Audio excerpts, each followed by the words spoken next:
что развитие науки является одной из приоритетных задач, которые поставлены в том числе в национальных проектах. И поэтому нам представляется принципиально важно обсудить вот в таком публичном, широком ключе. Кроме того, во втором блоке есть предложение, у нас в повестке был второй вопрос для обсуждения без принятия решения по государственной поддержке предпринимательской деятельности в арктической зоне. Я предлагаю его снять, поскольку проект не очень срочный, и чтобы у нас было больше времени, более подробно могли обсудить на одном из следующих заседаний. Во втором блоке у нас два важнейших вопроса. Это проект закона о государственном бюджете Республики на 2020 плановый период 2021-2022 годов, а также проект закона о внесении изменений в закон о выравнивании бюджетной обеспеченности муниципальных образований Республики Саха-Якутия. Оба вопроса они задают основу нашей работе на следующий бюджетный период. По нему доклад Министерства финансов будет. В третьем блоке, который мы рассматриваем без докладов с вопросами по представленным проектом нормативно-правовых актов, у нас 8 вопросов, которые в основном носят редакционный характер и приведение в соответствии с федеральным законодательством или актуализацией нормативно-правовых актов. Ну и, наконец, мы также заслушаем итоги нормотворческой деятельности правительства за 9 месяцев и оценим работу органов исполнительной власти по данному вопросу. Уважаемые коллеги, есть ли другие предложения по повестке, кроме озвученных? Да, пожалуйста, Игорь Михайлович. Согласно принятому закону о бюджетном сроке и бюджетном процессе, в первом чтении при рассмотрении проекта закона Республики Казахстан вносит еще инвестиционная программа. Я предлагаю вместе с проектом закона обсудить, я так понимаю, он внесен. Майя Андреевна, документы. Добрый день.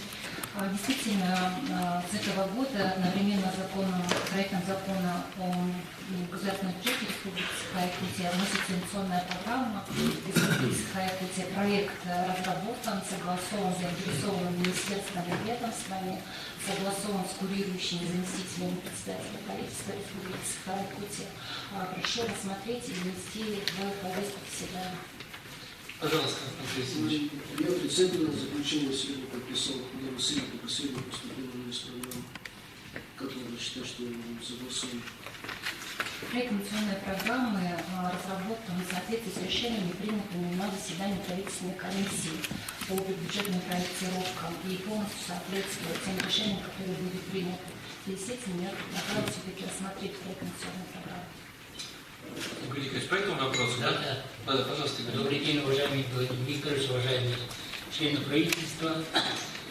Проект постановления правительства по инвестиционной программе сегодня находится на изучении у нас и готовится отрицательное заключение. Поступило к нам 18 числа. Хорошо. У меня предложение тогда, поскольку проект явно требует обсуждения, его сейчас не ставить, но Юрий Михайлович совершенно справедливо отмечает, что нам нужно его внести. Мы, соответственно, в ближайшее время на комиссии по бюджетным проектировкам его рассмотрим. Ну и процедурно сделаем так, чтобы максимально короткие сроки проект поступил в Заксобрание УТМ. Единственное, я напоминаю, что по сути инвестиционная программа является аналитическим представлением той же информации, которая содержится в проекте бюджета самого. Поэтому, если будут серьезные поправки в инвестиционную программу, это потребует и пересмотра проекта бюджета как такового. Нам понимать, что документы неразрывно друг с другом связаны и, по сути, представляют собой именно с этим связан порядок их предоставления Заксобрания. Да, пожалуйста, Алексей Александрович. Да, уважаемые коллеги, я все-таки предлагаю рассмотреть инвестиционную программу и в соответствии с регламентом правительства в двухдневных сроках по тем замечаниям, которые есть, и, в принципе, они все вменяемые, и сегодня на правительстве можно принять решение доработать, и в этот же срок мы можем рассмотреть ее уже в доработанном варианте на правкомиссии и, соответственно, принять решение. Алексей Александрович, только что Егор Николаевич по прокуратуре сказал, что будет отрицательная позиция. Там одна позиция в части обеспечения жильем детей сирот. Мы сегодня можем рассмотреть и решить. Коллеги, еще раз, я предлагаю с учетом того, что поздно был предоставлен проект, отдельно рассмотрим его и внесем. Пожалуйста, еще есть предложения по повестке, кроме этого? Пожалуйста, Владимир Викторович, член правительства. Минздрав вносит дополнительный вопрос о проекте закона Республики Саха-Якутия в бюджете территориального фонда обязательного страхования Республики Саха-Якутия на 2020 год и плановый период 2021-2022.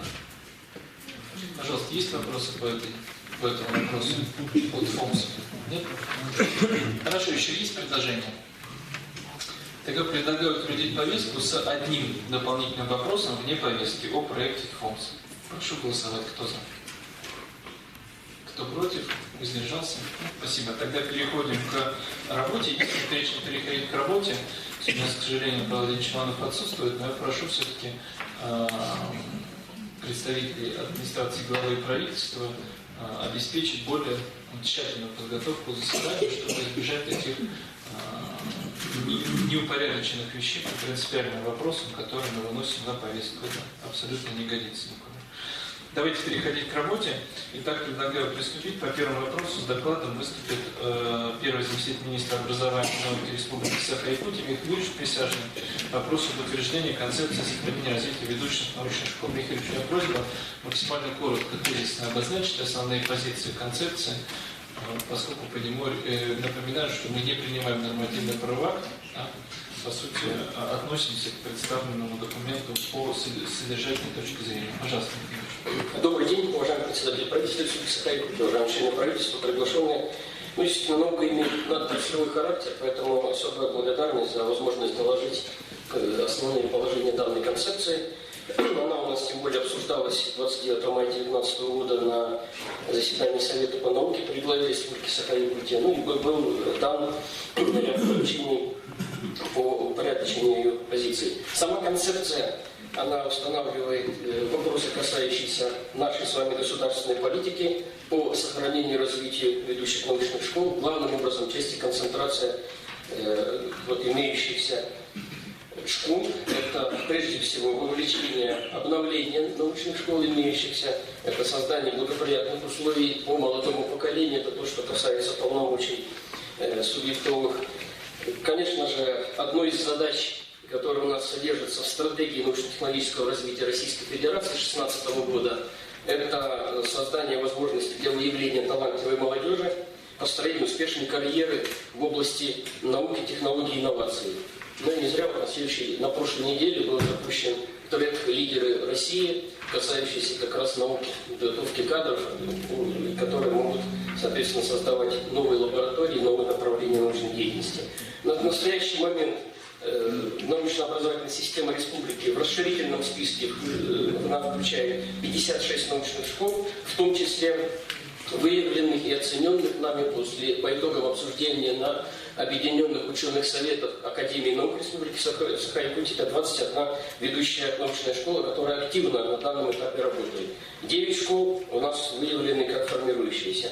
Что касается основных направлений исследований ведущих научных школ, я здесь несколько обозначаю. Это вопросы, касающиеся исследований в области оптического материаловедения, конструкционного материаловедения, вопросы, касающиеся хирургии, в том числе региональных особенностей физиологии, патологии детского возраста в условиях Севера, ну и в целом исследования физиологических и медицинских аспектов здоровья населения различных групп по возрасту. Изучение биологического строения месторождений полезных ископаемых Северо-Востока Азии – это тоже одно из лидирующих направлений, которое у нас имеется на территории республики. И среди тех школ, которые находятся активно в такой стадии формирования, это биоиндикация, биомониторинг антропогенного воздействия и механико-математическое моделирование природных и техногенных процессов, ряд других. Но в настоящее время состояние и развитие кадрового потенциала науки в республике, она характеризуется ряд показателей, которые представлены в концепции, имеющейся у вас на руках. Но среди таких вопросов, которые нас серьезным образом волнуют, это, конечно же, значительное сокращение исследователей, которые происходит. И это происходит в целом при оценке ситуации в Российской Федерации. На слайде это отражено. Вопросы, касающиеся финансирования, вопросы, касающиеся выбором молодыми людьми науки как профессии для себя, вопросов, касающихся возраста, возрастного состава, в том числе о том, что доля ученых старше 60 лет на данный момент составляет 36%. Ну и также значительно выросла за последние годы это выезд, эмиграция высококвалифицированных специалистов из страны. Если вернуться в предыдущие два слайда, на самом деле, конечно, Владимир Ильич совершенно прав, что мы ведем подготовительную работу по реализации национального проекта «Наука». Указаны основные федеральные проекты, в числе которых один из немногих национальных проектов, из трех, в которых имеется специальный отдельный федеральный проект развития кадрового потенциала в сфере исследований и разработок.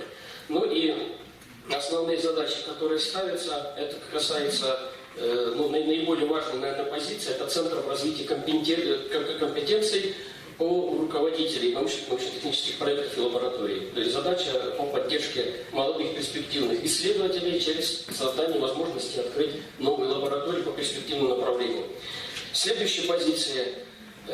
Вот можно отразить о том, что состояние подготовки научных кадров в республике оно характеризуется показателями, прежде всего, значительного снижения численности аспирантов, защит, которые происходят в сравнении, мы посмотрели динамику, начиная с 2000 года. Также в части деятельности докторантуры, что очень важно для научных школ, для подготовки, в том числе программы аспирантуры, это то, что у нас отсутствие определенной стабильности, небольшие достаточно масштабы подготовки докторантуры. Доля молодых исследователей остается достаточно стабильной на уровне 40-36%, но в то же время с 2012 года идет небольшое снижение вот этого показателя доли численности, доли молодых исследователей в общей численности исследователей.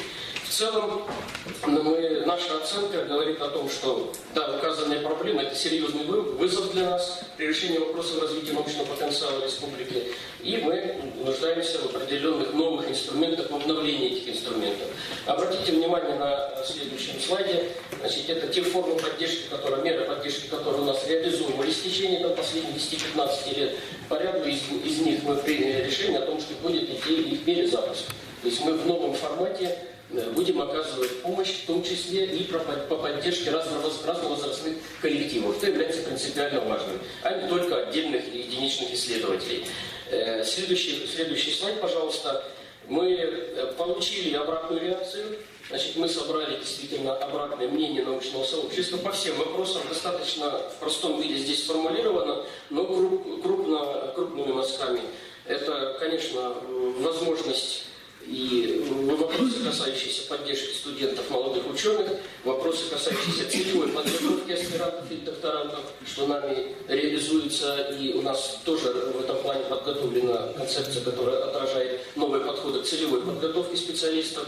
Ну и вопросы, конечно, очень важные. Вот в серединке этих рекомендаций научного сообщества, с чем мы абсолютно согласны, это работа по открытию диссертационных советов. Следующее. Какие у нас есть механизмы? Части механизмов, вот они здесь отражены, это, конечно, да, интеграция усилий научных образовательных организаций, части основных направлений по развитию ведущих научных школ, совершенствование региональной программы, подпрограммы научно-технологического развития. Данный проект также по поручению главы республики, он подготовлен и сейчас вносится на утверждение, на рассмотрение коллегами по правительству. Также мониторинг, анализ изменений кадровой обеспеченности науки и вопросы, касающиеся развития постдокторских программ резит профессоров. Реализация настоящей концепции, на наш взгляд, она должна привести к чему? Это, конечно же, приток научно-педагогических кадров в научно-образовательную сферу, а это можно сделать с самых младших возрастов. Поэтому вот там у нас, например, мы здесь отдельный слайд разместили, касающийся школ РАН, опорных базовых школ РАН и Академии наук Республики, сеть, которая должна вам помочь выявить таких молодых людей с детского возраста и довести их до уровня серьезных академических результатов. Обновление научных коллективов, и создание системы организации исследований и разработок, которые бы ориентировались на высокую результативность по основным вопросам социально-экономического развития республики. Это вот консенсусное решение, которое мы с вами обсуждали, 5 основных таких направлений. Повышение качества жизни населения Якутии, Это прогнозирование и предотвращение чрезвычайных ситуаций природного и техногенного характера в условиях меняющегося климата. Это обеспечение экономического развития, обеспечение промышленного и энергетического развития и обеспечение продовольственной безопасности населения. 5 ключевых блоков. Ну и на основании вышесказанного мы просим одобрить данную концепцию. Ну, и ее принятие мы, в общем-то, считаем, что это обеспечит установление необходимых условий для сохранения развития ведущих научных школ Республики Якутия. Спасибо, доклад окончен. Спасибо, Михаил. Только перед тем, как к вопросам перейти, хочу напомнить, что концепция утверждается в любом случае указом главы. Просто я посчитал нужным не просто утвердить ее там, или одобрить мои визы, а именно вот нам коллегиально обсудить в силу значимости этого документа. То есть решение в любом случае оно будет потом приниматься по передаче данного документа на утверждение главе или его доработке. Пожалуйста, какие вопросы есть? Пожалуйста. Ну, есть вопросы. Да. Первый вопрос в отношении научных школ. Да? Вообще, что это? Это юридическое образование или это вот как здесь написано, научное сообщество? При этом вы здесь в концепции пишете, что из 56 научных школ активно работают только 21. В соответствии с концепцией количество будет уменьшаться или увеличиваться? Первый вопрос. Да, спасибо, уважаемый Алексей Александрович, за вопрос. Ну, действительно, имеется определение научной школы. Это связано с устойчивым функционированием научного коллектива в том или ином направлении исследований, то есть наличие докторов, кандидатов по данному направлению, наличие определенного перечня публикаций и грантовая поддержка. Ну и в последние годы этот процесс в стране формализован через единые базы данных ученых, которые подают на финансирование в федеральные научные фонды. Например, Российский фонд фундаментальных исследований, Российский научный фонд. То есть там идет фиксация, что действительно школа есть, она имеет определенные результаты. Почему мы очень критично отнеслись, то есть заявок было, условно говоря, достаточно много, потому что научные школы могут утверждаться также решениями научных или образовательных организаций, поэтому из вот этого большого перечня, да, там 56 у нас было у нас первоначально заявившихся, мы 21 действительно активно действующая, она подтверждена и самим сообществом, и показателями, и 9 мы отнесли к разряду активно формирующихся новых научных школ. То есть уже вот у нас уменьшено на данный момент. Спасибо. Потом, значит, вот в основных направлениях государственной политики по сохранению развития изученных школ вы пишете о том, что полномочная организация республики, ответственная за научно-методическое сопровождение, будет являться Академией наук Республики Саха-Якутия. Да? Но при этом в научных школах есть институты, которые подвергнуты Якутскому научному центру. Вот как это взаимодействие будет осуществляться, кто все-таки будет ответственен за развитие этих научных школ? Как это прописано в концепции? Да, спасибо, совершенно справедливый вопрос. В концепции это прописано вот в 3-м разделе, где мы отражаем о том, что в настоящее время государственная политика в Республике Саха-Якутия в области поддержки научных школ реализуется путем принятия мер по развитию Академии наук Республики, Арктического научно-исследовательского центра и предоставления различных форм поддержки, которые имеются на региональном уровне. Закрепление этого для выстраивания взаимодействия федеральных центров у нас достигнуто через достигнутая договоренность по заключению соглашения Республики Саха-Якутия с Российской Академией наук, которая будет буквально подписана в декабре месяце в Москве во время проведения Дней Дальнего Востока. И у нас, поскольку 2 задачи мы здесь решаем: подготовка научных кадров и подготовка научно-педагогических и профессорско-преподавательских кадров в состав. Поэтому второе соглашение для нас принципиально важное. Это тоже практически документ подготовлен с Московским государственным университетом, который имеет в части подготовки научно-педагогических и профессорско-преподавательских кадров лидирующие роли в стране. Вот таким образом. Спасибо. Я почему задаю этот вопрос, может быть, в концепции как раз таки как-то прописать, что через какое-то время наоборот эти 2 научные школы объединить для решения конечной и ключевой задачи развития науки. И, соответственно, оказывать при этом меры государственной поддержки со стороны бюджета региона. А то у нас как-то не очень понятно, и вот с точки зрения концепции все равно особо ничего не меняется. Спасибо. Еще вопросы? Пожалуйста, Алексей Алексеевич. Михаил Ильич, вот в части открытия новых диссертационных советов по специальности вы видите, что необходимо вот прямо вот сейчас это делать. Вот приоритет какой? Ну, вообще, Алексей Засимович, вопрос самый злободневный в целом сейчас для российской науки. У нас за последние годы количество диссертационных советов, которые действуют на территории республики, оно уменьшилось в 3 раза. То есть на данный момент всего 5 действующих диссертационных советов, 4 из них на базе Федерального университета, Северо-Восточного федерального университета, и старейший, пожалуй, совет и в нашей вообще республике, и в Российской Федерации в целом, в Институте межзолотоведения имени академика Мельникова. Поэтому я бы сказал, что в числе приоритетов, наверное, это объединенный диссертационный совет Института горного дела Севера и Северо-Восточного федерального университета среди приоритетов. Это технические специальности, которые связаны с применением техники, технологий, строительства, в том числе в условиях Крайнего Севера. То есть вот это мы пока как приоритет ставим. Спасибо. Еще вопросы, коллеги? У меня вопрос один на уточнение, а потом еще коротко выступлю. Но я хотел уточнить, Михаил Ильич, вот у вас в концепции приведена на самом деле очень такая тревожная статистика о том, что у нас в последние годы было 0 выпускников аспирантуры с защитой диссертации. То есть начинали мы там с 10-15, доходило до 30, а последние пару лет у нас выпускается из аспирантуры вот 16 год 100 человек, а 17 год 53 человека, а защищается 0. Вот. Ну, первое, прокомментировать вот эту цифру, вот, и второе, а сколько всего защищается в год у нас сейчас аспирантов, вне зависимости от выпуска аспирантуры. Потому что, если я правильно понимаю, то в данном случае речь идет только о тех аспирантах, которые сразу при выпуске защищаются. А сколько, эти временные сроки не выполняют, но все-таки в год защищаются. Можете просто цифру привести? Да, спасибо большое, Дмитрий, за вопрос. Значит, действительно, мы знаем, что в отечественной оценке эффективности деятельности аспирантур многие годы действует показатель, что не менее 25%, по отдельным специальностям 50% аспирантов должно защищаться не позднее, чем плюс 1 год после освоения нормативного срока. У нас ситуация на территории республики, в вузах и научных организациях такая, какая в целом тоже по стране. Причин несколько. Главная причина – это, конечно, то, что аспирантура стала отдельным уровнем образования, и обучение завершается дипломом. Поэтому многие, даже хорошо, эффективно подготовленные исследователи, аналитики, они получают диплом, собственно, дальше идут в сферу практическую. То есть она работает в компаниях, предприятиях. Второе – это то, что у нас количество диссертационных советов резко снизилось. И третий момент, если говорить о параметрах, то да, вы совершенно правы, здесь только учитываются те, кто защищается срок. У нас, например, в прошлом году, в 2018 году, было защищено 26 кандидатских и 4 докторских диссертаций. То есть параметры такие. Из них Северо-Восточный федеральный университет 11+1.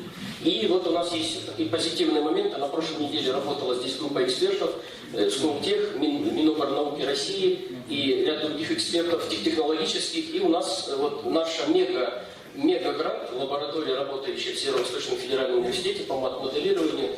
Там есть молодой человек, который обучается на 3-м курсе 4-летней аспирантуры, но подготовил диссертацию к защите. И мы задали практический вопрос, что будет потом. Он сейчас защищает кандидатскую диссертацию, у него еще год остается уровня образования аспирантуры. Тоже пока юридически в стране этот вопрос не определен. Нужно ли ему будет дальше продолжать учиться? Спасибо. Еще вопросы есть, коллеги? Тогда, Александр Михайлович, я коротко хотел по этому вопросу тоже свое мнение сказать. Первое, что я считаю, что мы можем одобрить общие подходы, которые Михаил Юрьевич озвучил. Безусловно, для нас это одна из приоритетных тем, и необходимо усилить работу в этом направлении. В то же время я считаю необходимым сам текст концепции доработать перед тем, как его утверждать на уровне главы. Отчасти вопросы справедливые задавали коллеги мои, но я хотел еще несколько моментов обратить внимание. Первое, я считаю, что в самом тексте надо более четко обозначить цель поддержки научных школ и измеримые показатели. Что мы будем считать эффективной мерой господдержки? Средний возраст, или глобальную конкурентоспособность, или количество статей, или количество патентов, или связь с наукой, или другие какие-то направления. Пока, к сожалению, цифры есть, но они не до конца отражают, собственно, не до конца привязаны к мерам поддержки. А если мы говорим о том, что меры поддержки будут сопровождаться выделением финансирования, в том числе по линии государственного бюджета, то, конечно, нужно очень четко иметь вот такую целевую привязку. И вот даже те цифры, которые вы приводите, их же в концепции нет. Вот 26 плюс 4, 11 плюс 1 по СВФУ, в целом по 5 диссертационным советам, какая у них эффективность их работы. Ведь 5 диссертационных советов, год работы могут технически достаточно большое количество аспирантов защитить, если диссертации подготовлены на высоком уровне. То есть, на самом деле, при нормальной загрузке диссертационный совет, заседая раз в неделю, рассматривая по 3-4 диссертации на заседании, можно арифметически получить, сколько даже 5 диссертационных советов при условии качественной подготовки и организации работы могут обеспечивать защиту. Поэтому, безусловно, понимая необходимость усиления, но тут тоже справедливый совершенно вопрос, по каким темам, по каким специальностям, какие из них дефицитные, на чем мы сконцентрируемся. Это тоже концепция, конечно, должна ответить.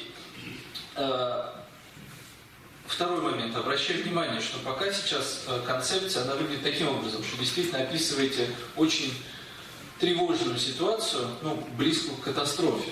И показывает там средний возраст, падение количества, падение защиты и так далее. Потом говорите, но через 4-5 лет все будет хорошо. Уровень радикального возраста вырастет, количество публикаций увеличится и так далее. А как это будет сделано, по сути, намечено штрихами, но никак не раскрыто. Считаю, что необходимо, конечно, более ответственно и более четко обозначить, какие будут решения приняты для того, чтобы эту действительно катастрофическую ситуацию, которая сейчас, исходя из цифр, которые вы приводите, сложилась, она есть. И здесь действительно нужно ответить на вопрос, а нужно ли нам больше научных школ, или нужно нам меньше, но более конкурентоспособных.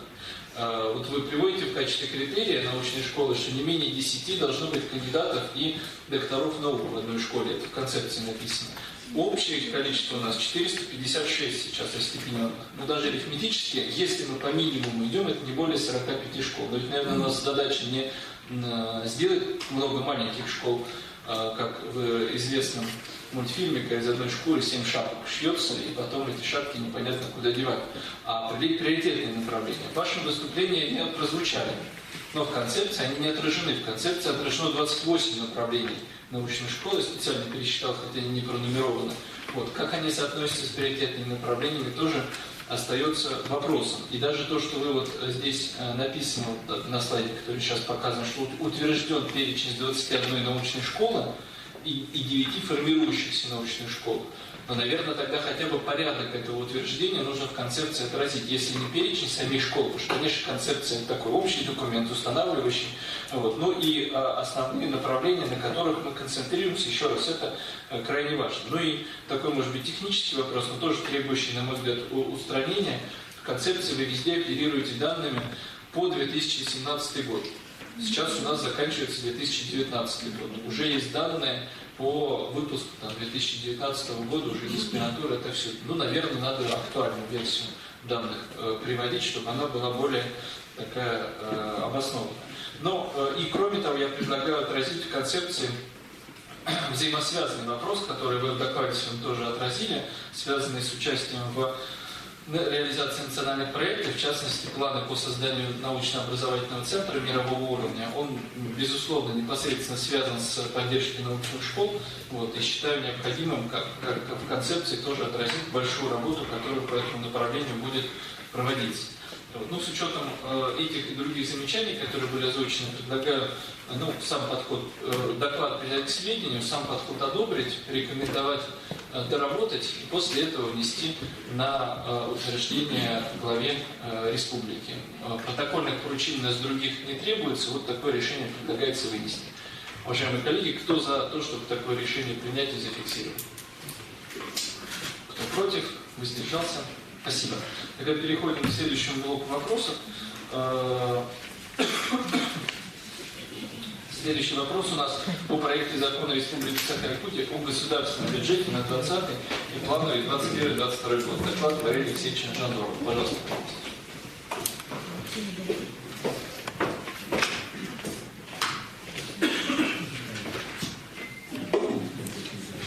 Добрый день, уважаемый Владимир Викторович, уважаемые члены правительства, приглашенные. Проект закона Республики Саха-Якутия о государственном бюджете Республики Саха-Якутия на 2020 год и на плановый период 2021-2022 годов подготовлен в соответствии с требованиями, установленными бюджетным кодексом Российской Федерации, законом Республики Саха-Якутия, бюджетном устройстве и бюджетном процессе Республики Саха-Якутия. При формировании законопроекта подключены основные макроэкономические показатели прогноза социально-экономического развития Российской Федерации и Республики Саха-Якутия, основные направления бюджетной и налоговой политики Республики Саха-Якутия на 2020 и плановый период 2021-2022 годов, объемы межбюджетных трансфертов из федерального бюджета в соответствии с проектом закона Российской Федерации о федеральном бюджете на 2020 год и плановый период 2021-2022 годов. Основные параметры государственного бюджета Республики Саха-Якутия на 2020 год и на плановый период 2021-2022 год составят по доходам 179 миллиардов 333 миллиона рублей, по расходам 180 миллиардов 331 миллионов рублей, и дефицит составит 998,5 миллиона рублей. На 2021 год 187 миллиардов 242 миллиона по доходам, по расходам 188 миллиардов 240 миллионов рублей, с дефицитом 998,5 миллиона рублей. И на 2022 год 175 миллиардов 872 миллиона рублей по доходам, а по расходам 8,88 миллиарда рублей и дефицит 998,5 миллиона рублей. Прогноз доходов государственного бюджета на 2020 год и на плановый период 2021-2022 годов сформирован на основе базового варианта прогноза социально-экономического развития Республики Саха-Якутия на 2020-2024 годы и в соответствии с действующим бюджетным и налоговым законодательством. При формировании проекта государственного бюджета по доходам были учтены изменения бюджетного и налогового законодательства, планируемое внедрение на предстоящий финансовый период. Продление централизации налога на прибыль организации в федеральном бюджете до 2025 года, отмена налогообложения движимого имущества, увеличение ставки налога на имущество организации в 2020 году до 0,8, в 2021 до 0,9% и в 2022 году до 2,2%. В отношении имущества принято с 1 января 2017 года на учет в качестве объектов основных средств организации государственной регистрации, которые члены на территории Республики Саха-Якутия, основным видом деятельности, которой является добыча сырой нефти. Увеличение ставки налога на имущество организации в отношении железнодорожных путей общего пользования сооружений в 2020 году до 1,6% и в 2021 году до 2,2%. Применение льготного налогообложения для налогоплательщиков включены в реестр резидентов территории бюджета социально-экономического развития и участников региональных инвестиционных проектов.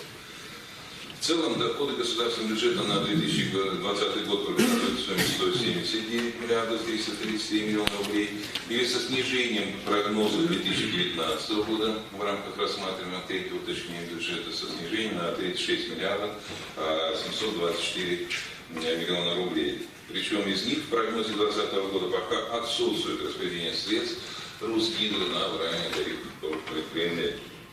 Налоговые доходы на 2020 год планируются 110 миллиардов 201 миллион рублей или с увеличением от прогноза третьего уточнения 2019 года на 1 миллиард 8 миллионов рублей.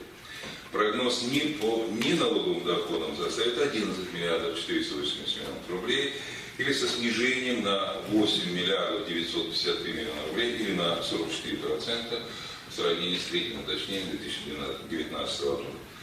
Основную массу поступлений 58% неналоговых доходов прогнозируется получить в виде дивидендов или в сумме 6 миллиардов 605 миллионов рублей, в том числе по компании Алроса 6 миллиардов 500 миллионов рублей.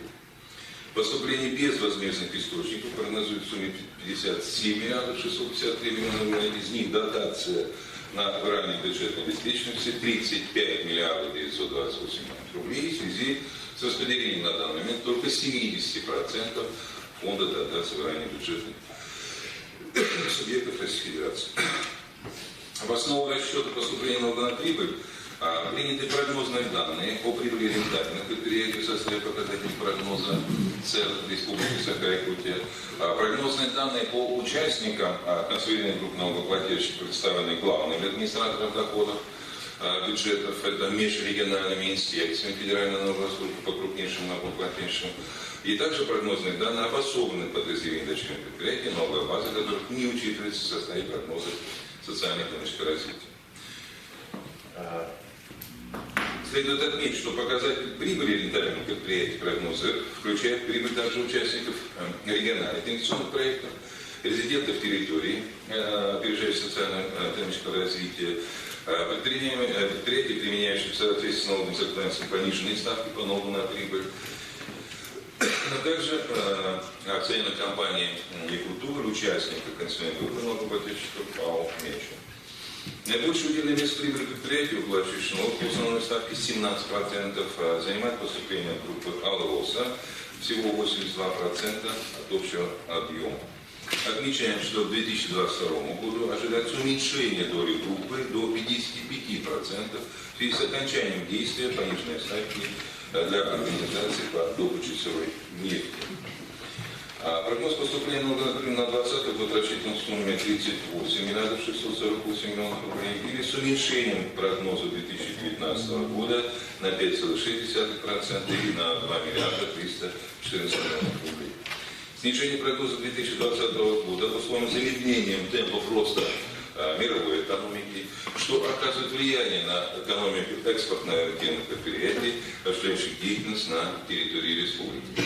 Так, в 2020 году ожидается снижение налогооблагаемой прибыли предприятий по отрасли добычи алмазов на 27,8%, что обусловлено прогнозируемым сохранением спада в мировом алмазно-бриллиантовом рынке на фоне избыточного запасов в гранильном секторе и ювелирном ритейле. Снижение по участникам ГГН связано с снижением доли субъекта из Федерации в налоговой базе по группе, а также прогнозируемым снижением цены на нефть марки «Уралс» до 57 рублей за баррель. Прогноз поступления налога на прибыль на 2021 год рассчитан в сумме 41 миллиард 72 миллиона рублей с увеличением прогноза 2020 года на 6,3% или на 2 миллиарда 420 миллионов рублей. Прогноз поступления налога на прибыль на 2022 год рассчитан в сумме 41 миллиард 78 миллионов рублей. Налог на доходы физических лиц на 2020 год, подлежащий изучению государственный бюджет, прогнозируется в сумме 27 миллиардов 347 миллионов рублей или с увеличением на 7% на сумму 1 миллиард 709 миллионов рублей.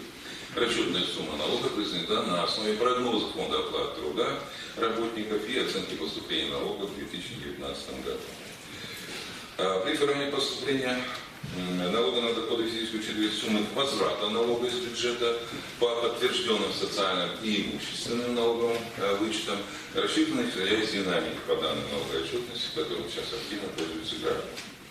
На плановый период прогноз поступления налога на доход физических лиц составил 28,9 миллиарда на 2021 год и 30,5 миллиарда рублей на 2022 год.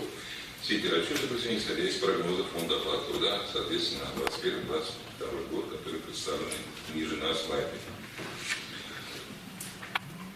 Прогноз поступления налога на имущество организации на 2020 год сформирован с учетом отмены налогообложения на движимое имущество, увеличение ставки налога на имущество организации в 2020 году до 0,8, в 2021 до 0,9 и в 2022 до 2,2% в отношении имущества, в основном деятельности которых является добыча сырой нефти.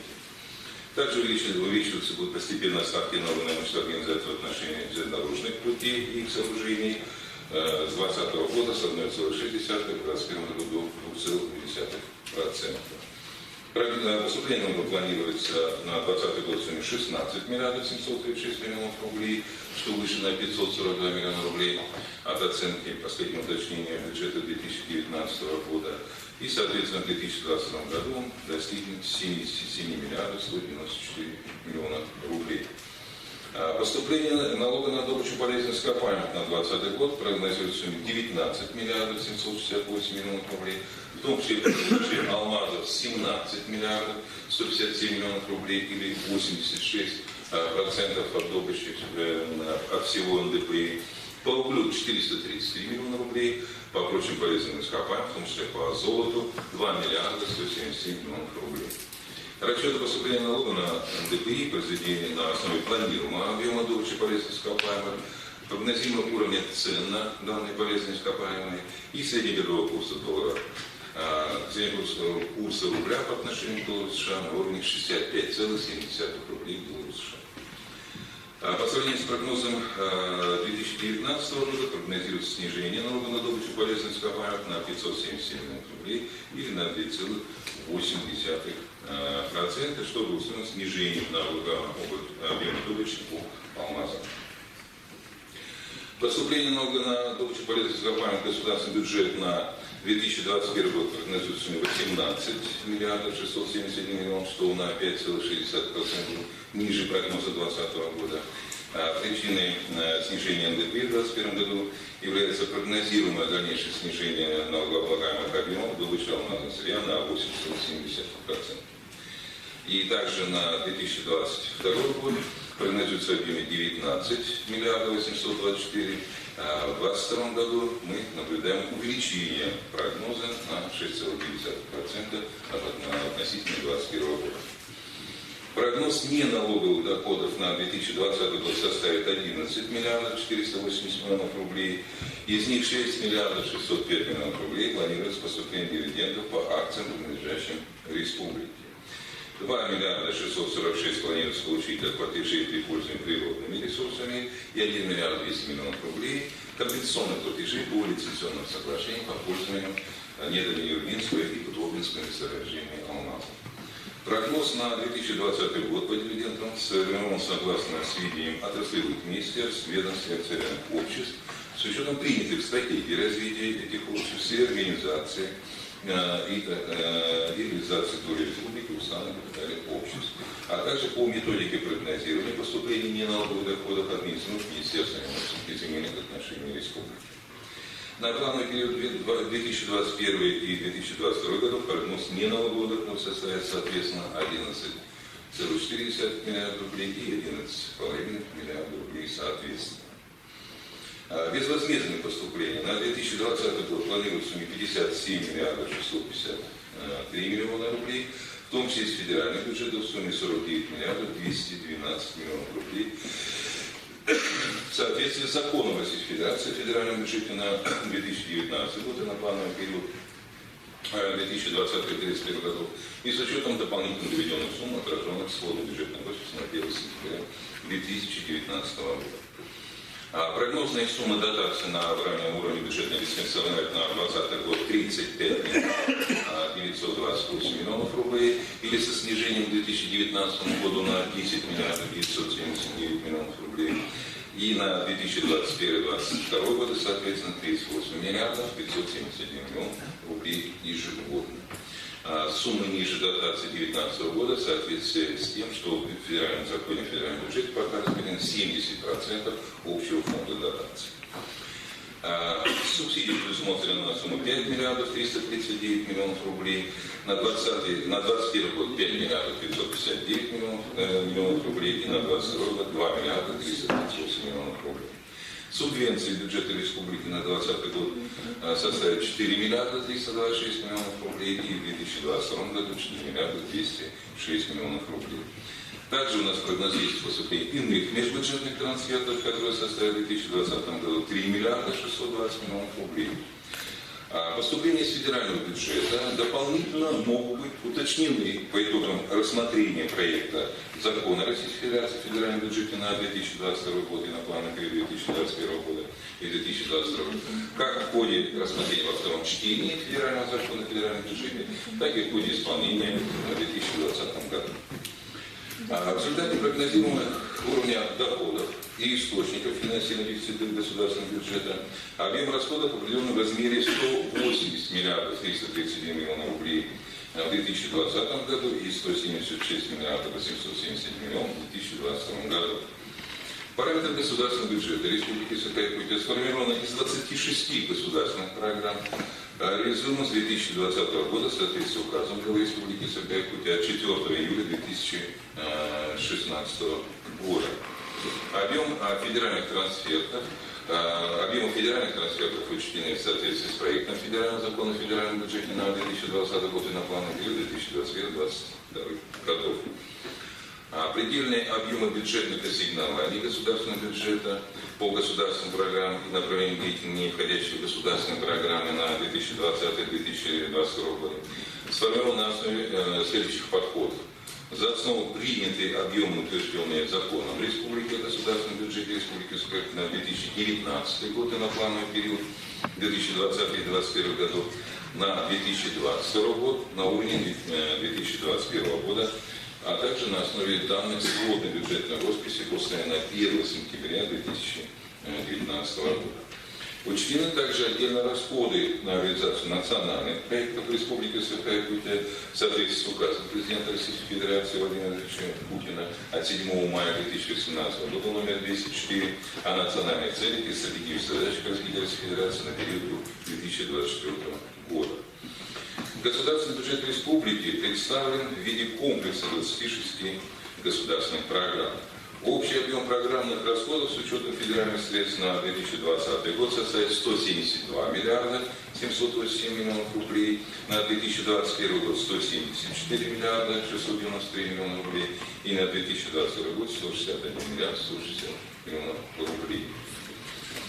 Одной из ключевых задач правительства Республики Саха-Якутия на ближайшие годы является эффективная реализация национальных проектов Российской Федерации согласно указу президента Российской Федерации номер 204.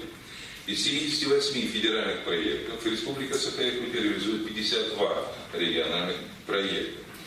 Бюджетное ассигнование на финансовое обеспечение региональных проектов направлено на реализацию национальных федеральных проектов в государственном бюджете Республики Саха-Якутия запланировано в 2020 году в сумме 17 миллиардов 301 миллиона рублей, в 2021 году 18 миллиардов 861 миллион рублей и в 2022 году 8 миллиардов 242 миллиона рублей в связи с неокончательным распределением средств на 2022 год. Информация о бюджетных ассигнованиях представлена на слайде. Объем бюджетных ассигнований Дорожного фонда Республики Саха-Якутия на период 2020-2022 сформирован на уровне прогнозируемых источников Дорожного фонда. В 2020 году составит 6 миллиардов 865 миллионов рублей и в последующие годы 8 миллиардов 521 миллионов рублей, соответственно, и 8 миллиардов 572 миллиона. В объеме расходов по дорожному входят текущий капитальный ремонт автомобилей общего пользования и остальные направления традиционных для Дорожного фонда. Объем финансового обеспечения реализации инвестиционной программы с учетом бюджетных ассигнований Дорожного фонда на 2020 год определен в размере 24 миллиарда 644 миллиона рублей, на 2021 год 24 миллиарда 629 миллионов рублей и на 2022 год 10 миллиардов 350 миллионов рублей. Здесь, кстати говоря, можно вернуть инвестиционную программу. В проекте инвестиционной программы предусмотрены все источники финансирования государственных федеральных денег, безвозмездное поступление. Инвестиционная программа Республики Саха-Якутия сформирована исходя из следующих приоритетов. Реализация республиканской адресной программы переселения граждан из аварийного жилищного фонда на 2019-2025 годы.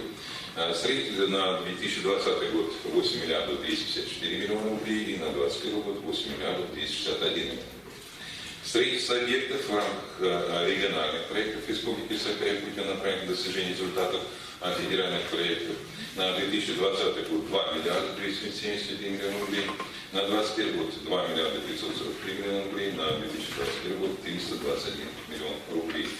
Реализация мероприятий плана социального развития Центров экономического роста на 2020 год 2 миллиарда 748 миллионов рублей, на 2021 год 2 миллиарда 655 миллионов рублей.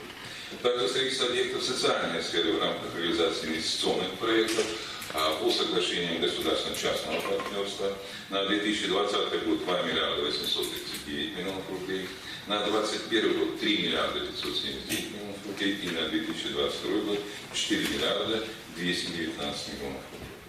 Также обеспечение жильем детей сирот и детей, оставшихся без попечения родителей на 2020 год 637 миллионов рублей, на 2021 год 753 миллиона рублей и на 2021 год 1 миллиард 184 миллиона рублей. С учетом изменений действующих расходных обязательств муниципальных образований, а именно увеличением расходов по фонду оплаты работников бюджетного сектора экономики и доведением заработной платы работников бюджетных средств до минимального размера оплаты труда, повышением тарифов на коммунальные услуги с 1 июля 2019 года, применением индекса потребительских цен на 103%. Общий объем дотаций на программе бюджетной обеспеченности на 2020 год составит 26 миллиардов 395 миллионов рублей. В том числе по муниципальным районам, городским округам 19 миллиардов 297 миллионов рублей, по городским и сельским поселениям 7 миллиардов 98 миллионов рублей, что ниже уровня 2019 года на 1 миллиард 969 рублей, в связи с уменьшением целесбалансированности государственного бюджета с последующим основанием при полном распределении дотаций на бюджетной активности федерального бюджета. Общая оценка налоговых и неналоговых доходов муниципальных образований на 2020 год составляет 24 миллиарда 571 миллион рублей. В 2019 году к участию в проекте программы поддержки местных инициатив допущены все муниципальные образования республики, включая городской округ города Иркутск, на финансирование программы в государственном бюджете. В 2019 году были предусмотрены средства государственного бюджета в размере 500 миллионов рублей. По итогам конкурса привлечено всего в целом 726 миллионов рублей, в том числе за счет средств федерального бюджета 500 миллионов рублей. Объем субсидий на 2020 год предусмотрен в размере 500 миллионов рублей. Основой срока реализации предыдущие годы с учетом предложений муниципальных образований и поручений главы Республики Саха-Якутия в постановлении о реализации данной программы. В отдельную конкурсную группу выделены муниципальное образование арктической зоны, предусмотрено снижение минимального уровня вклада населения в денежном фонде и добавлен пункт предусмотрено наличие дизайн проекта либо проектно-сметной документации объектов, обустройства объектов, используемых при проведении общественных культурно-массовых мероприятий, согласованных с управлением архитектуры и градостроительства при главе республики. Объем межбюджетных трансфертов местным бюджетом на 2020 год составляет 60 миллиардов 874 миллиона рублей, что меньше уровня 2019 года на 13 миллиардов 193 миллиона рублей, в основном за счет уменьшения объема субвенций на сумму 11 миллиардов 127 миллионов рублей, в том числе по госстандарту дошкольного образования на 5 миллиардов 640 миллионов рублей. Размер дефицита государственного бюджета Республики Саха-Якутия на 2020 год запланирован в объеме 999,5 миллионов рублей, на 2021-2022 те же цифры. При растущих источниках финансирования дефицита бюджета основным подходом является соблюдение республики ограничений по размеру дефицита бюджета и параметров государственного долга. Начиная с 2018 года бюджетные кредиты субъектам Федерации с федерального бюджета в целях покрытия дефицита бюджета не предусматриваются, поэтому основным источником покрытия дефицита остаются рыночные заимствования. Планируется привлечение средств от размещения облигационных займов в 2020 году в сумме 5 миллиардов 500 миллионов рублей, в 2021 году в объеме 5 миллиардов 500 миллионов рублей и в 2022 году в объеме 7 миллиардов рублей. Привлечение кредитов запланировано в 2020 году в объеме 2 миллиарда 945 миллионов рублей, в 2021 году на сумму 1 миллиард 349 миллионов рублей и в 2020 году на сумму 1 миллиард 729 миллионов рублей. А также планируется привлечение погашения бюджетных кредитов на пополнение остатков средств на счетах бюджетных субъектов Федерации, так называемый кассовый разрыв внутри года, на сумму 13 миллиардов рублей из управления федеральных казначейств. Погашение бюджетных кредитов, полученных ранее из федерального бюджета в 2020 году, не предусмотрено. В 2021 году будет погашен бюджетный кредит на сумму 600 миллионов рублей и в 2020 году 900 миллионов рублей. При разработке программ государственных заимствований на 2020 и 2022 годы учтено, что темпы роста государственного долга будут соответствовать темпам роста налоговых или неналоговых доходов государственного бюджета. Долговая нагрузка в указанные годы составит 42,8% в 2020 году, 40,1% в 2021 году и 39,7% в 2022 году, что не превышает значение долговой нагрузки, установленной бюджетным кодексом Федерации, для отнесения Республики Саха-Якутия к группе заемщиков с высоким уровнем долговой устойчивости. В 2020 году объем государственного долга Республики увеличится на 526 миллионов рублей или на 1% по сравнению с 2019 годом и составит 52 миллиарда 30 миллионов рублей. В 2021 году объем государственного долга предполагается снизить на сумму 1 миллиард 217 миллионов рублей или на 1%, и сумма составит 50 миллиардов 813 миллионов рублей. В 2022 году объем государственного долга увеличится на 728 миллионов, если на 1% 651 миллион 541 миллион рублей. Прогнозируя объем государственного долга, находится в рамках установленных ограничений.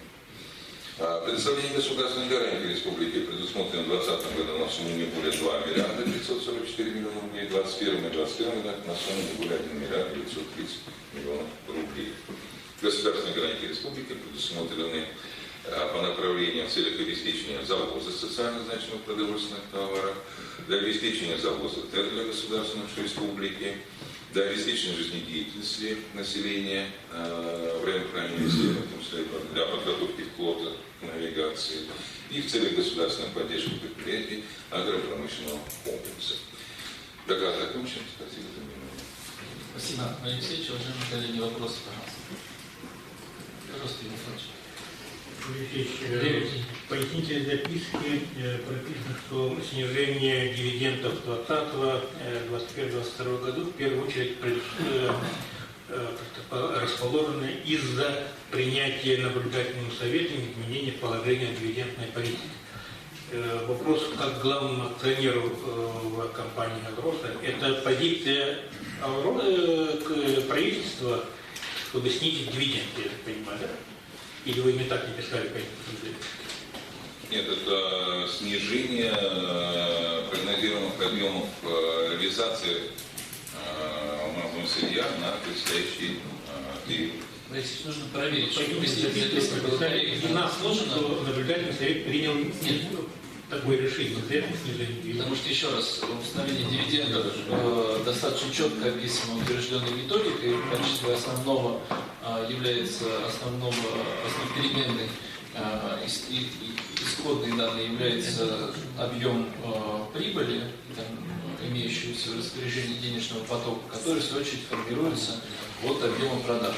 Никаких отдельных решений по дивидендной политике не принималось, и в рамках тех вилок, которые предусмотрены, всегда все решения в последнее время принимаются по верхней планке. Там, где в части тех решений, которые остаются на усмотрение наблюдательного совета. Просто Алексей, чтобы пояснительной записке было корректно отмечено. Пожалуйста. Дальше. Значит, какой дефицит заложен по объему размещения дополнительных доходов по субсидиям организации коммунального комплекса? Ну, надо сказать, что вопросы о том, что некоторые программы у нас имеют достаточно большие отклонения от потребностей, да, а в целом это можно назвать по нескольким программам, например. Если субсидии организации коммунального комплекса. По субсидиям на ОКК 6 миллиардов 596 миллионов. Такой дефицит заложен. Да. Также у нас пока не предусмотрен в полном объеме недостаток на повышение оплаты труда, это в сумме 5 миллиардов 844 миллиона рублей. И также у нас не в полном объеме предусмотрены средства на государственные гарантии прав на получение образования в сумме 9 миллиардов 37 миллионов рублей. То есть мы тебе задачу ставим в течение года на еще 6 миллиардов рублей, как минимум.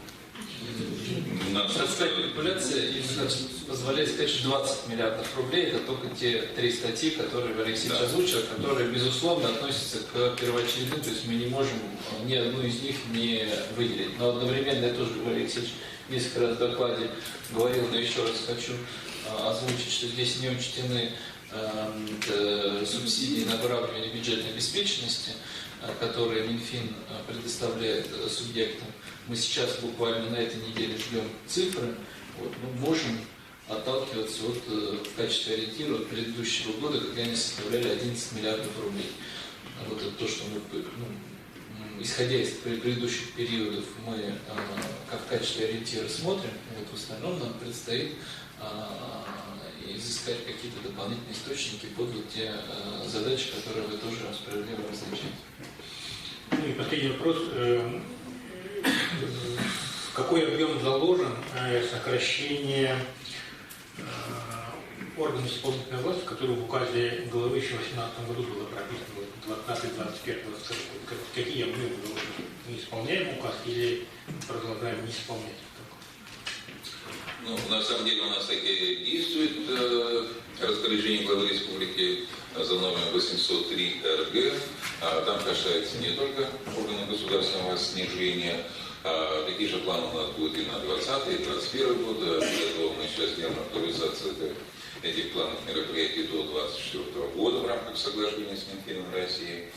Если в этом году, в 2019 году, план будет составлять около 3,5 миллиарда по всем направлениям, это рост доходного потенциала, оптимизация расходов и управление государственным долгом, пока мы достигли цифры около 2 миллиардов, так, на 2019 год. На следующий год, конечно, цифра там достаточно амбициозная, около 5 миллиардов, но мы сейчас актуализацию это программы делаем. В целом, что касается отношения органов государственной власти, то сейчас группа работает над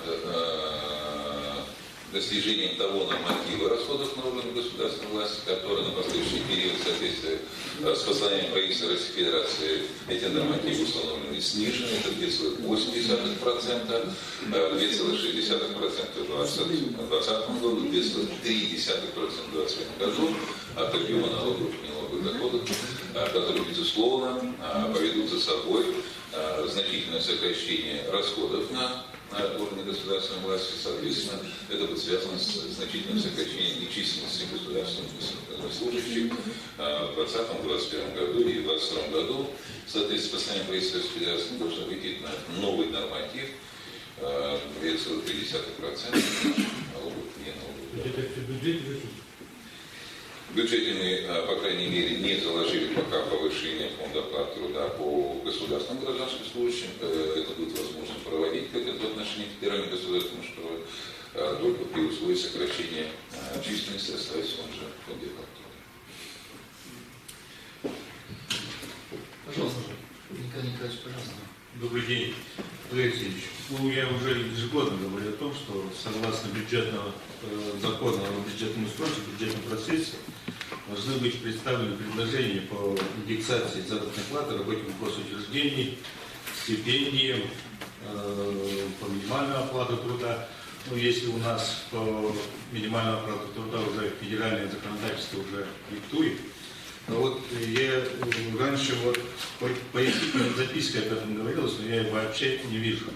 Ну и также вот касаясь стипендий, вообще не вижу также по индексации социальных. Что вообще планируется по данному вопросу, по повышению оплаты труда? По повышению оплаты труда, на самом деле, у нас расчеты эти представлены. Что касается минимального размера оплаты труда, в соответствии с планируемым увеличением до 130. Да, до 12 130 рублей. У нас минимальный размер оплаты труда в первой зоне составит ориентировочно 30 325 рублей, там где у нас районный коэффициент 1,7. В местностях с районным коэффициентом 2,0. У нас минимальный размер оплаты труда составит 33 964 рубля. Соответственно, прогноз пока у нас составляет потребности на сумму 1 миллиард 150 миллионов рублей, получается около 30 с лишним тысяч человек. Что касается в отношении указанных категорий, у нас будет, безусловно, повышение расчета эти есть, так, на достижение показателей тех соотношений, которые установлены указом Российской Федерации 2012 года, с прогнозом среднего дохода трудовой деятельности. И эта сумма у нас составляет по педагогическим работникам ориентировочно 2 миллиарда, по образованию, 2 миллиарда 655 миллионов рублей, это по указанным работникам. По остальным категориям бюджетной сферы мы прогнозируем увеличение индексацию на 3% на индекс декабря к декабрю 2020 года к 2019 прогнозный индекс инфляции. И, как я сказал, 1 152 миллиарда это на минимальный размер труда. Пока он не распределен в законе государственного бюджета, Владимир Викторович, еще раз напоминаем, что мы пока ожидаем окончательное распределение дотаций на ранее бюджетной обеспеченности. На 2020 год в соответствии с бюджетным кодексом Минфин России вносит в Госдуму в рамках второго чтения федерального закона. Мы ожидаем до 1 ноября, до 5 ноября, поскольку второе чтение, по-моему, планируется 5 ноября. 10 ноября, вернее, первое чтение. Так? А поправка принимается до 5 ноября. Но там и планируется объем, мы ставим задачу получения в целом дотации на военный бюджет не ниже, чем в этом году, это 47 миллиардов, то есть ожидаем дополнительно 11 миллиардов. При получении этих средств как раз и правительственная комиссия рассмотрит распределение на приоритетные направления, там, где у нас будет ситуация. Мы думаем по фонду оплаты труда, я думаю, это Минфин России контролирует эти суммы должны и на других параметрах. Спасибо. Вот уточняю еще раз, вот все-таки по прочим категориям, вы с 1 на 3%. На 3% с 1 января? Да. Пожалуйста, Игорь Николаевич. Валерий Алексеевич, скажите, когда будет обеспечено жильем оставшиеся половина детей-сирот? Потому что предусмотрено только наполовину 600. Да, в нашем ответе на ваше заключение написали, что безусловно эта программа является приоритетной для нас, как субъектов федерации, наравне как и с федеральным бюджетом. В этом году мы получили порядка 200 миллионов на наш миллиард с лишним субъектов средств. На следующий год, кстати, эта программа в рекомендациях Совета Федерации все-таки поднимается вопрос сейчас при рассмотрении федерального закона, чтобы либо увеличить субсидии с федерального бюджета на софинансирование этих расходов, так, либо рассмотреть дальнейшем в течение 2-3 лет передачи полномочий на федеральный уровень. Мы не раз подчеркивали, что проблема сиротства не является только задачей субъекта, это общегосударственная. Да? Ну, в Совете Федерации вопрос рассматривается. Поэтому та сумма, которая сейчас заложена, 700 миллионов, она будет реализовываться. А по мере необходимости мы будем рассматривать эти вопросы. Ну и в нашем ответе говорится, что ежегодно все-таки из тех средств, которые мы предусматриваем на эти цели по вашему настойчивости, так, средства остаются. Мы считаем это неэффективным использованием бюджетных средств. Так, второй вопрос. Предоставление многодетным семьям земельных участков с инженерной инфраструктурой. Тут вообще у нас 5 миллиардов должно быть, а всего 203 миллиона. Пока то, что есть возможность из государства. Мы пока еще зарплату все не заложили для нашей работы. Я по многодетным семьям могу тоже прокомментировать. Первое, что мы сейчас внимательно смотрим, и действительно нам нужно привести в соответствие нормативную правовую базу, тут вы абсолютно правы, Игорь Николаевич, нам нужно эту работу ускорить. Но цифра 5 миллиардов, она ничем не обоснована, то есть она взята с потолка без расчетов, просто она использовалась в дискуссии, поэтому с тех пор остается в таком поле. На самом деле мы, еще раз, нормативно, конечно, закрепим, сейчас нам нужно четко понять инженерную инфраструктуру обеспечить. Мы исходим из того, что это дорога и электричество. Далее мы сейчас реализуем это с этого года, изменился подход, что мы доводим эти средства до муниципального образования, и после этого муниципальное образование реализует соответствующие программы при условии наличия проекта. В этом году были заложены все средства, на которые муниципальное образование заявились, и они освоены, я сейчас цифру боюсь назвать, но думаю, что на 2/3. Павел Анатольевич, есть у вас более точная информация? Да, к сожалению, у нас органы местного самоуправления оказались не готовы, и 80 миллионов рублей они не будут освоены в течение текущего года. Ну, то есть мы делаем расчет, сколько может освоить в год муниципальное образование, столько и закладываем. И третье направление, которое, безусловно, нам нужно, и тут я просил бы тоже, может быть, с прокуратурой спланируем совместные действия по оценке эффективности ранее направленных средств. По информации, которая есть, участки, на которых полностью выделялось финансирование, освоены в настоящее время менее чем на 30%. И, конечно, нам нужно, на мой взгляд, давать серьезную оценку эффективности расходования средств, когда мы говорим о приоритизации в условиях, которые, например, у нас в 2020 году сейчас мы исходим, когда вот на повышение заработной платы, только что Николай Николаевич вопрос задавал, предусмотрено, в том числе федеральным законодательством, когда у нас субсидия УКК 6 миллиардов, когда у нас государственный стандарт образования недофинансирован на 9 миллиардов. Вот, конечно, нам нужно такую оценку эффективности использования бюджетных средств. Давайте я бы предложил совместно нам спланировать координационную работу по этому направлению, чтобы на следующий период такое планирование сделать. Спасибо. Пожалуйста, еще вопрос, Игорь Николаевич. Валерий Викторович, разрешите? Да. Валерий Викторович, вопрос, пожалуйста. Можно? Субсидии, выделяемые для населения воздушной речной перевозки, снижены, соответственно, в 2-3 раза. Мы их будем потом как-то восполнять, потому что действительно субсидии совсем на межвузных, допустим, вообще ноль, а на социально значимых там 3 раза уменьшено. А мы с 1 января должны уже население разить. Это воздушный транспорт. Речной транспорт у нас только один. Алёпность может все деньги съездить, которые выделяются на будущий год. Будем ли мы их пополнять потом?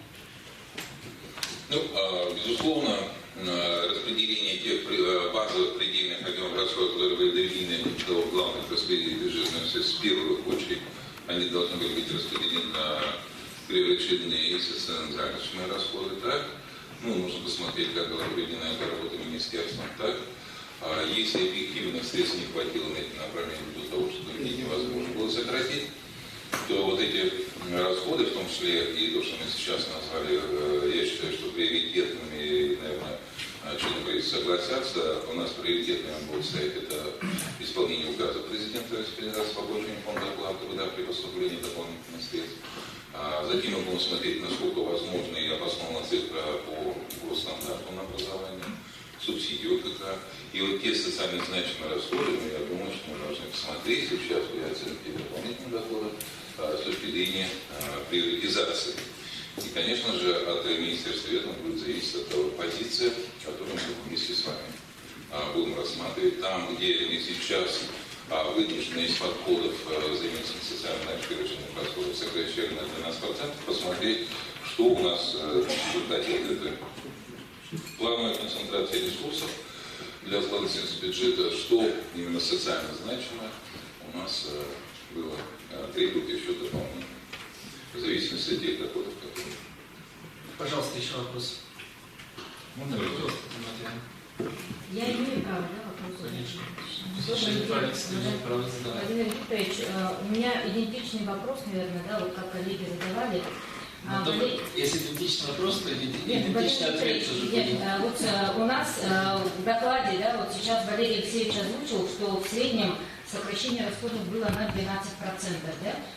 То, что касается реализации мероприятий программы развития сельского хозяйства, сокращение по сравнению с утвержденными параметрами этого года составило на 33%. Да? То есть, если в этом году за счет госбюджета 9 миллиардов 400, то на следующий год запланировано 6 миллиардов 352. И при этом мы говорим о том, что отрасль сельского хозяйства является планово-убыточной. По итогам 2017 года у нас отрицательная рентабельность по сельхозорганизациям 44%, с учетом субсидий отрицательная рентабельность 0,1%. Когда-то по Российской Федерации принимаются решения, и на сегодня проект федерального бюджета предусматривает предоставление субсидий и на развитие сельского хозяйства даже по тем организациям, у которых без учета субсидий идет рентабельная деятельность. Вот, например, по итогам 2017 года по Российской Федерации без учета субсидий 5,3% рентабельность, с учетом предоставления субсидий более 12%. У нас, получается, распределяя расходы и выделяя его на социально значимые приоритетные расходы, да, мы раздел сельского хозяйства включили в разряд неприоритетных расходов. Поэтому вопрос такой, Валерий Алексеевич, при распределении дополнительной дотации все-таки будет ли рассмотрен вопрос увеличения ассигнований по мероприятиям сельского хозяйства? Я отвечу, Алексей, ровно то же самое, что и Александру Евгеньевичу, что, конечно, будем рассматривать все вопросы, но с учетом тех приоритетов, которые были обозначены. Объем недофинансирования был озвучен более 20 миллиардов рублей. При поступлении и определении дополнительных доходов, безусловно, приоритетные сферы мы будем рассматривать для финансирования. И второй вопрос можно, да, вот у нас будет реализована новая программа «Комплексное развитие сельских территорий». И учитывая, что на сегодня на уровне Российской Федерации еще точно не определены параметры, да, мы на сегодня работаем с теми параметрами, которые у нас были утверждены в бюджете на 2019 и плановый период 2020-2021 годов. И будет ли при уточнении параметров федерального бюджета, да, и при выделении дополнительных ассигнований с федерального бюджета уточнение параметров госбюджета на софинансируемые мероприятия, в том числе, возможно, в сторону увеличения. У нас на сегодня по данной программе предусмотрено на софинансируемые мероприятия более 130 миллионов рублей. А по нашим расчетам там, в принципе, может потребоваться более 200 миллионов рублей. Вот эта разница будет у нас предусмотрена. Ну, я тоже отвечу для краткости, что, конечно, софинансирование нацпроектов и федеральных программ является одним из приоритетов. Тоже будем рассматривать. Пожалуйста, еще вопрос. Причем с уровнем того софинансирования, которое сейчас более используется. Ну, только просьба, коллеги, у нас время, да, с учетом времени. Эти 2% увеличили заработную плату работников вот буквально в эти дни. Бюджет 2020 года, они еще не заложены в базу, когда будут они заложены? Повторюсь, то есть повышение оплаты труда, который прошло в этом году. Да, досчет так называемого объема 3 миллиардов, тем 5, ну, в рамках 5, да, они будут рассмотрены при поступлении средств из федерального бюджета, распределении вот этой оставшейся суммы дотации. Пожалуйста, Максим. Спасибо. Еще вопрос, Мануил Ильич. У нас есть поручение главы, вот так и написано, да, для решения. Председателю нам приезда и Минфину. Субсидию надо восстановить, кино средства предусмотреть, на Исаховом тоже средства. У нас деньги небольшие, но мы их не предусмотрели. Что будем отвечать? Спасибо, Алексей Иванович, за ваш вопрос. Максим Ильич, пожалуйста, вопрос. Я хотел бы внимание на показатели добычи обратить по золоту и по углю, там небольшое несоответствие на дальнейших периодах.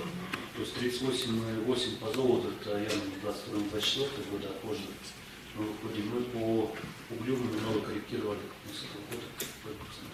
Просьба в письменном виде, да, чтобы скорректировать точные данные. Попросить сайт, пожалуйста, отработайте. Дмитрий, пожалуйста.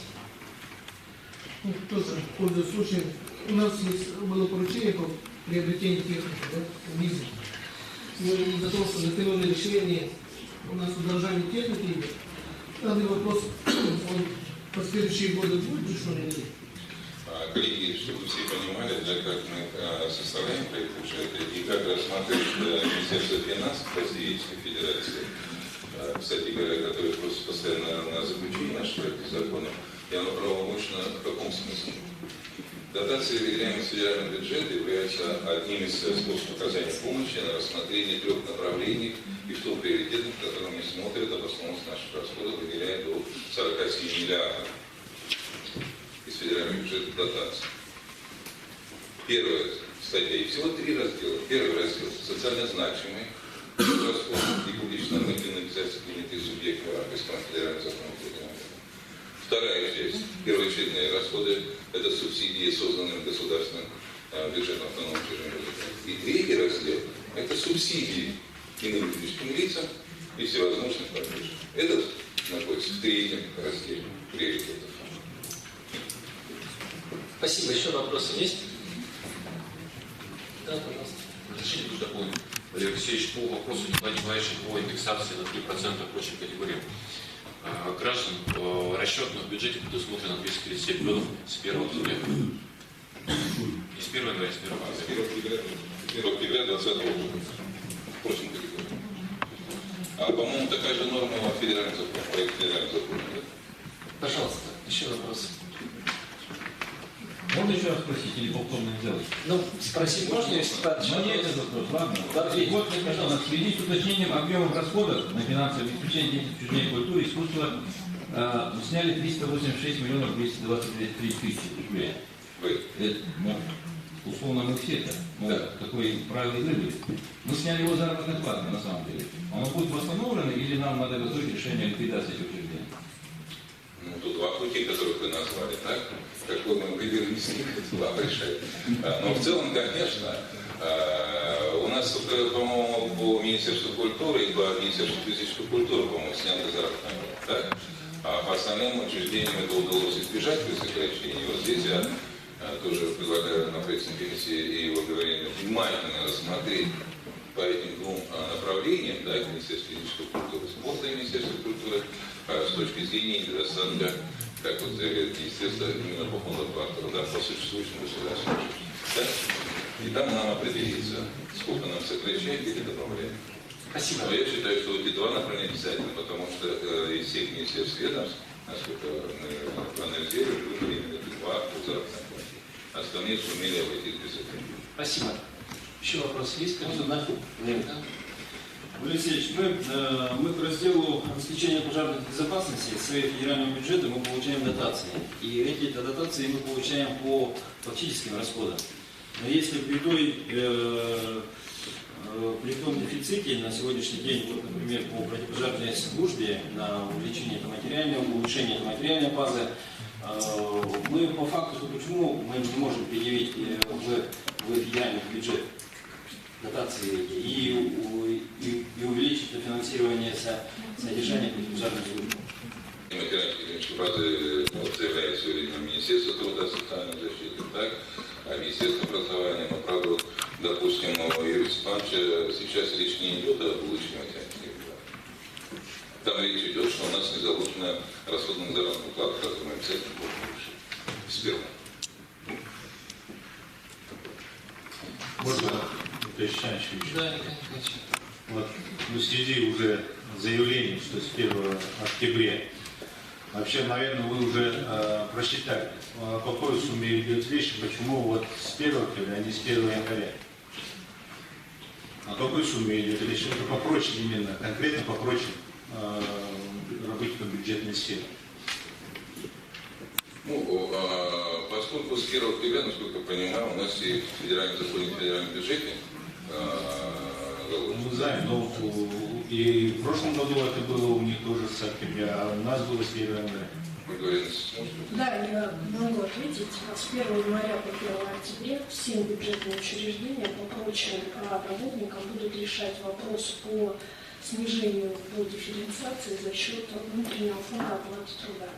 Я думаю, что на настоящий момент такая установка будет дана, и поэтому Валерий Алексеевич правильно отметил, что с 1 января, но не в пределах бюджета, а в пределах фондов, которые есть. Сейчас мы пошли на такой вариант. Не понял. Какая сумма вообще? Сумма соответствующая количеству прочего персонала в наших бюджетных учреждениях.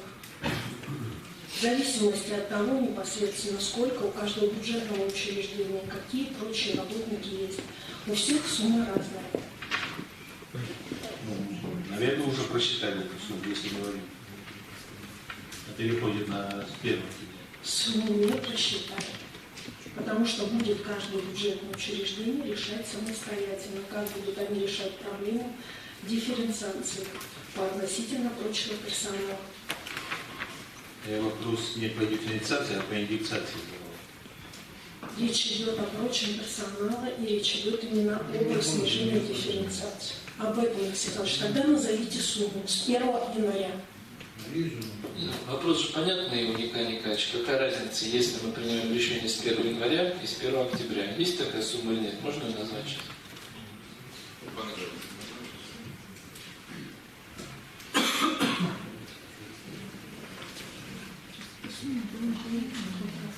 С 1 октября расчетность 237 миллионов рублей. Если брать с 1 января, то умножить на 4, получается порядка миллиарда. Это примерно очень да. некорректно говорить. 237 237 миллионов с 1 октября. Сейчас заложено с 1 октября 237 миллионов. Заложено в соответствии с требованиями федерального законодательства. Поскольку мы не закладывали поправку с 1 января, то точной цифры сейчас нет. А мы оперировать, понятно, что умножать на 4 это некорректная формулировка. Вот. Может быть рассчитано дополнительно. Николай Николаевич. Пожалуйста, еще вопросы. Нет больше вопросов? Спасибо. Тогда у были есть замечания правового характера? Да, пожалуйста. Нет, вопросы. Нет, вопрос закончить, пожалуйста. Пожалуйста, да, Алексей Алексеевич, пожалуйста. Вопрос? Нет, представляете, Алексей. Ну, все-таки, вот, Владимир Ильич, я хотел бы обозначить ряд вопросов, которые данный проект бюджета не предусмотрел. По сути своей, понятно, что у нас есть и доходы, и расходы, которые мы сейчас балансируем этим проектом, и понятно, что нам нужно проголосовать за. Но, однако, я прошу протокольно отметить этот вопрос, который нам нужно будет при формировании уже 2020 года, при уточнении, это учесть. Во-первых, по субсидиям КП. Все-таки дефицитом на сегодня, который заложен, составляет 7 миллиардов 720 миллионов рублей. По сути своей, это треть потребности, меньше. Как будет коммунальный комплекс себя чувствует, если мы средства не предусмотрим, ну, понятно, что просто-напросто в следующем полугодии 2020 года все становится. Дальше, о чем хотел сказать. Правильно, это Александр Ильич озвучил в части субсидий по межвусловым перевозкам. У нас сейчас в параметрах этого бюджета предусмотрено 117 миллионов рублей. Это треть от того, что было в этом году, в предыдущем. Ну, можно сказать, что при таком бюджете мы или в 3 раза повышаем тарифы на внутриустные перевозки для наших граждан, или в первом квартале заканчиваем все внутриустные перевозки, что нельзя допустить, это все-таки транспортная доступность наша. Есть вопрос, который вообще здесь не обозначен, это все-таки вопрос субсидирования авиакомпании «Куки», поручение главы республики в адрес Минфина, полученное ежегодно, предусматривает субсидию. Есть заключение PricewaterhouseCoopers в части того, что без субсидирования компания не сможет свою деятельность вести. К сожалению, источники не предусмотрены.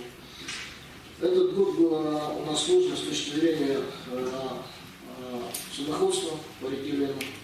По низкому уровню воды у нас объемы мы все обеспечили, навигация у нас, по сути своей, завершена. Но надо отметить, что с учетом судоходства на реке Лена у нас произошло удорожание, и по доставке сырой нефти и газоконденсата эта сумма составляет в пределах 100 миллионов рублей. Я прошу эту сумму тоже учитывать при рассмотрении уточнения бюджета.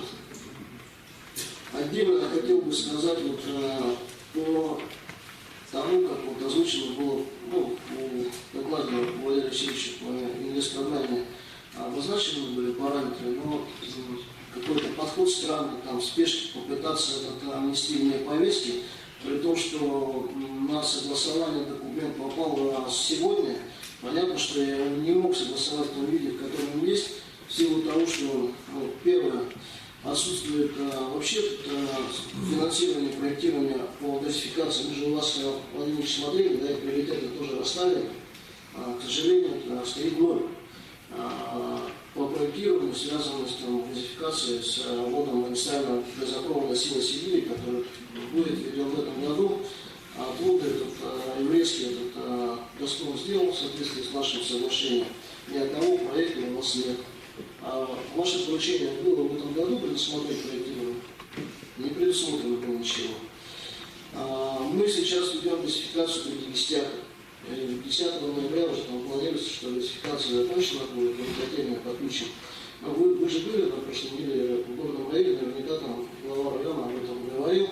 К сожалению, это 33 миллиона рублей по первому этапу у нас отсутствует. Что хотел бы сказать еще. У нас есть задача по реконструкции международного терминала порта города Якутска. Ваш визит уже имеется, 61 миллион рублей на проект проектирования. Также вот хотел бы по госгарантиям, что мы вернулись к уточнению бюджета 2020 года. Во-первых, это тема, связанная с нефтеконфликтом, то, что нам сейчас пришлось оперативно решать. Ну и вот, перспектива в части той же самой реконструкции международного терминала, потому что сейчас уже с финансовыми институтами отрабатывается вопрос. Без госгарантии никто работать не будет. То же самое касается коллектора водоканала. Если мы это делать не будем, это узел номер 5 и коллектор номер 3, тогда у нас юг города Якутска развиваться не будет. У нас будет проблема по строительству объектов жилья в Республике Якутска. То есть вот, моментов очень много. Я вот остановился только на тех крупных, которые сегодня нужно все-таки протокольно фиксировать. И понятно, что я предлагаю в данном виде бюджет менять, но дальше нужно порядок вопросов, которые имеются, будут. Спасибо. Но это предложение протокольно ничего не фиксировать, потому что иначе сейчас каждый из зампредов будет точно так же выступать. Я прекрасно знаю про объекты, которые выпали. Это вопрос для обсуждения на комиссии по межбюджетным корректировкам. Мы плотно будем работать. Сейчас я понимаю объем средств, которые недофинансированы сейчас прекрасно.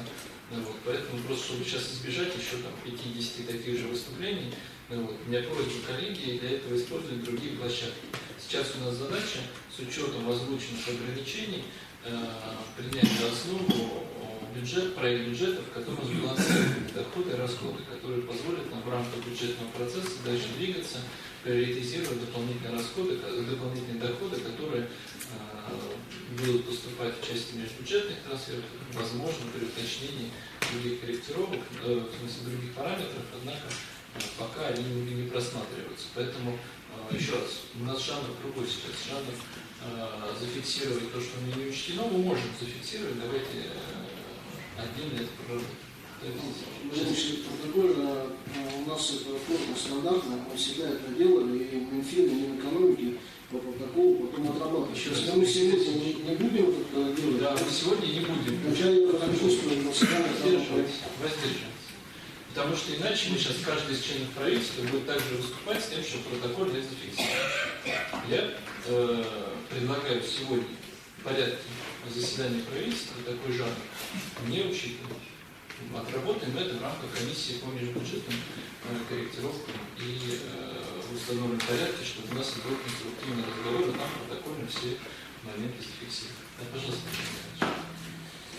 Уважаемый Владимир Викторович, уважаемый член правительства, я прошу, да не прошу, это требование закона вообще, когда о бюджетном устройстве, когда предложением о государственном бюджете должны конкретно уже вноситься предложения по порядку индексации. Но я услышал сегодня, что с 1 октября по прочим переговорам, вот проблема в них, вы знаете, конечно, это индексация, то, что мы требуем, мы не говорим о каких-то заоблачных суммах, однозначно не менее ПЦ. Но здесь вопрос в том, что у нас, Мурод, правильно сказали, у нас достигнет до 30 тысяч 325 рублей. Это уже не квалифицированные специалисты, уже приравнены к специалистам. Вот здесь очень большая проблема, и здесь очень многие во всех трудовых коллективах по этому вопросу. Надо уже приступать к рассмотрению как раз реализации концепции по совершенствованию системы оплаты труда. Вот Ольга Валерьевна правильно заметила, по дифференциации. Если даже по дифференциации мы в течение года будем какие-то вопросы рассматривать, но уж индексацию с 1 января надо делать.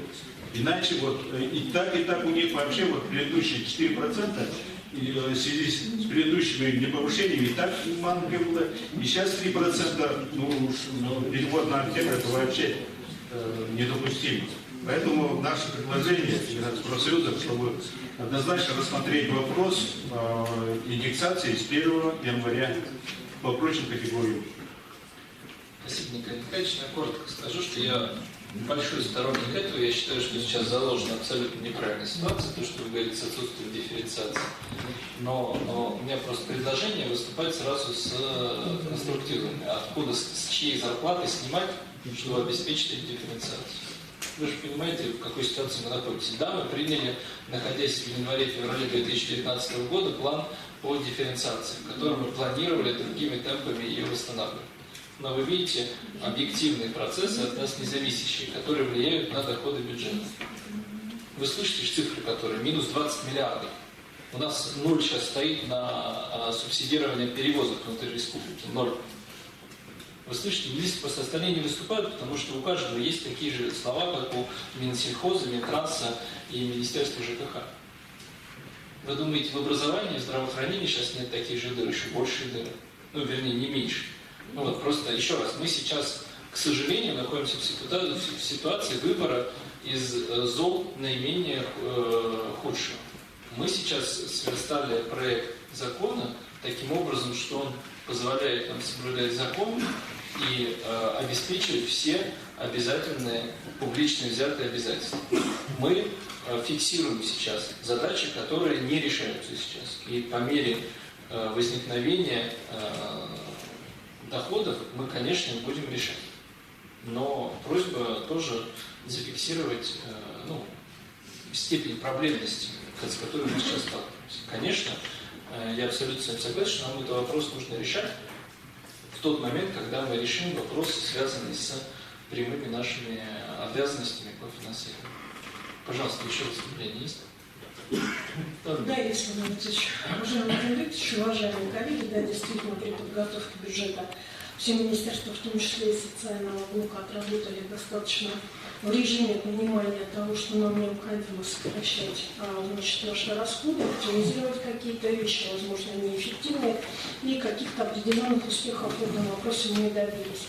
Однако те проблемные вопросы, на которые обратил внимание Юрий Степанович и коллеги, да, действительно имеют место быть. Я в полном объеме сегодня поддерживаю позицию, что у нас первоочередным является выплата заработной платы и достижение, в том числе государственного стандарта по образованию в качестве приоритета и относительно непосредственно все-таки индексации. Еще раз обращаю внимание, что мы шли по большому счету на индексацию с учетом того, что наши бюджетные учреждения, которые работают, будут в том числе и самостоятельно решать вопрос внутри своих фондов оплаты труда с 1 января, потому что действительно вопрос дифференциации оплаты, между прочим, работы для нас остается и был актуален.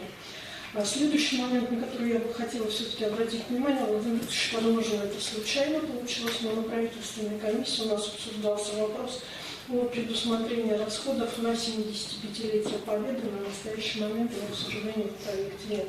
Поэтому хотелось бы, чтобы данная сумма, что она у нас в любом случае появилась, и мы посмотрим, соответственно, как это можно сделать. Момент, на который обратил Юрий Степанович внимание, он связан именно с отраслью культуры, потому что, к сожалению, на год мы оставили лишь только финансирование по двум частям статей, по статье 1 и статье 4. И поэтому мероприятийные вещи, которые определены указанной главой республики, нам и не удалось предусмотреть, поэтому вот такая вот фиксация с моей стороны, Юрий Степанович, сегодня уже происходит как таковых. Но, кроме того, я бы хотела обратить внимание на то, что кроме расходной части при принятии бюджета мы принимаем и доходную часть бюджета. И я все-таки хочу обратить внимание на такую доходную часть бюджета, которая связана с арендой государственного и муниципального имущества. Исходя из бюджета на 2020-2022 года, данная сумма является неизменяемой. Даже если исходить из того, что у вас на арендной плате находится амортизация, то она хотя бы уменьшаться тогда должна была бы быть логичней. Но я считаю, что необходимо обратить внимание на потенциал этой суммы и, соответственно, возможно, если это не предел, к сожалению, я не готова сказать, что предел этой арендной платы, смотреть вопрос об ее увеличении как таковой, для того, чтобы иметь так соответствующий источник. Спасибо за внимание. Спасибо. По арендной плате нужно проработать, безусловно. Нет предложения, если понятно, какие финансирования, не всем. Все-таки пару секунд. Да, конечно. Спасибо большое. Первый момент Татьяна Матвеевна, в принципе, отразила по программе развития сельского хозяйства. Я бы хотел еще на одном моменте, так скажем, чтобы понимание было. Мы практически на 2020 год к уровню бюджета 2011 года приходим по разделу сельского хозяйства. При уровне расходов тогда 111 миллиардов. Сейчас у нас 180 миллиардов. Сумма фактически та же самая. Я все понимаю, что у у нас доходы уменьшились и нужно сбалансировать бюджет.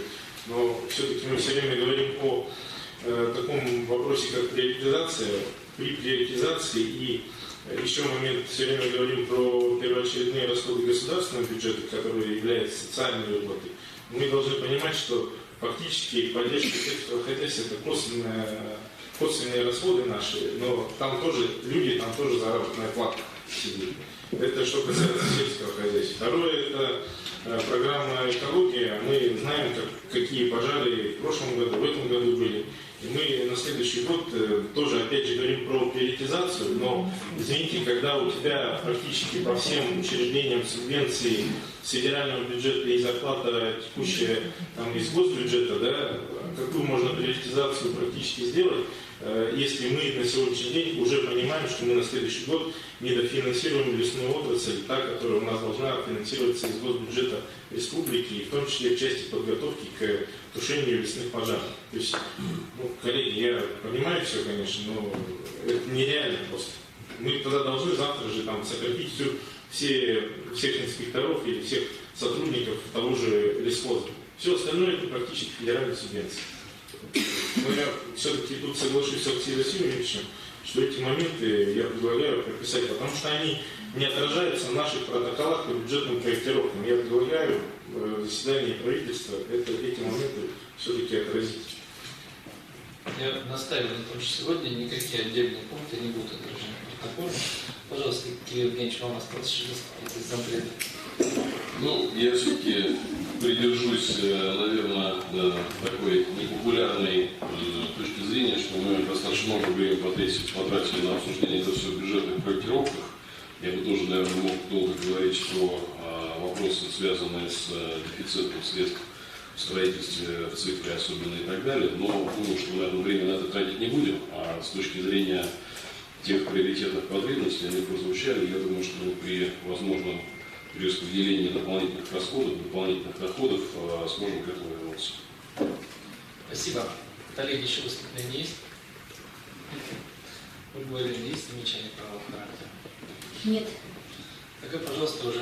Еще можно я спрошу говорить на вопрос? Да? Вот когда поступает заключение прокуратуры в части того, что мы не предусматриваем деньги на непосредственно как раз детей-сирот, да? И, соответственно, вот наша позиция, по большому счету, это юридическое заключение, наша позиция как юридическое управление. Ну, это очень так неприятно слышать, что мы эти деньги не предусматриваем в полном объеме. Вот позиция юридическая. Вы же даете нам в этом отношении положительное заключение.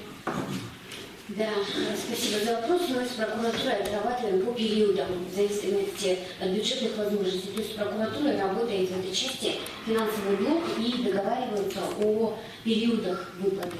И такой план имеется. Спасибо. Формулировка, конечно, странная, но не будем заострять на ней внимание. Хорошо, уважаемые коллеги, тогда предлагается к принятию решения на правительстве утверждение проекта закона Республики Саха-Якутия о государственном бюджете на 20-й, плановый 21-22 год. Прошу голосовать. Кто за? Кто против? Воздержался? Воздержались? Еще раз надо зафиксировать. Алексей Васильевич, Денис Георгиевич, Дмитрий Викторович, там не видно уже Дмитрий Николаевич, да? И Максим Викторович. Можно все-таки прикольно, да, с учетом того, что мы полную программу не смотрели. У нас была позиция, да, ну, подождите, да, то, что касается поручения главы республики, необходимости предусмотреть расходы инвестиционной программы на 2020, 2021, 2022 годы объем средств на формирование капитального гранта по строительству мостового перехода. Мы предполагали, и вот это замечание, которое озвучено Алексей Васильевич, касается конкретно этого объекта. Да?